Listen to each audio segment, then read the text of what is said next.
Number 118-216, offered by Ms. Foxx of North Carolina. Pursuant to House Resolution 723, the gentlewoman from North Carolina, Ms. Foxx, and a member opposed, each will control 5 minutes. The chair recognizes the gentlewoman from North Carolina. Thank you, Mr. Chairman. I rise in support of my amendment. My amendment is simple. It would prevent taxpayer funds from paying for State Department employees to travel to or attend events hosted by the Clinton Global Initiative. The rationale is quite simple.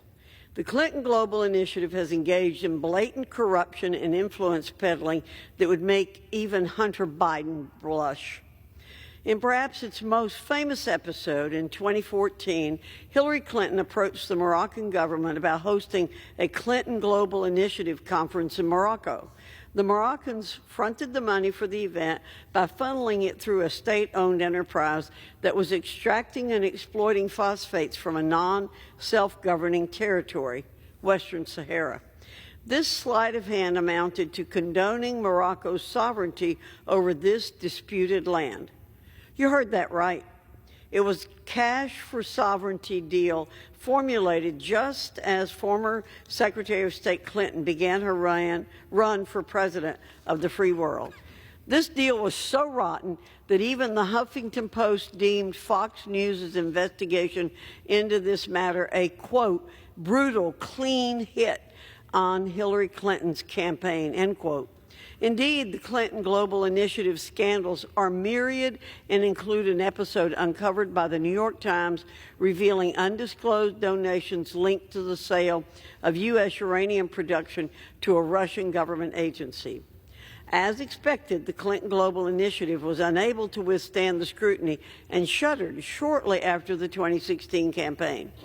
That is, until late last year, when the organization reconstituted itself.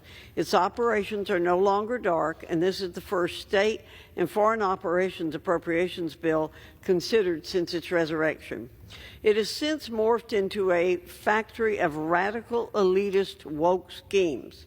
Just last week, the Clinton Global Initiative convened in New York to discuss how to reshape our economy to tackle the left's pet projects that will make life for ordinary Americans more expensive and worse.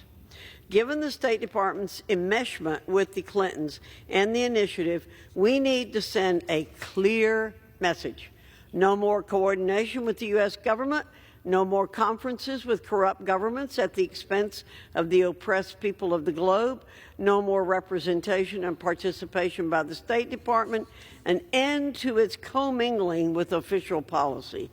And hopefully the beginning of the end of this corrupt organization's influence on U.S. policymaking. Americans simply can't afford more radical policies purveyed by an organization that allows the global elite to buy and influence American foreign policy. Join me in condemning the Clinton Global Initiative's misconduct. I urge my colleagues to support my amendment, and I reserve the balance of my time. The gentlewoman from North Carolina reserves. For what purpose does the gentlewoman from California seek recognition?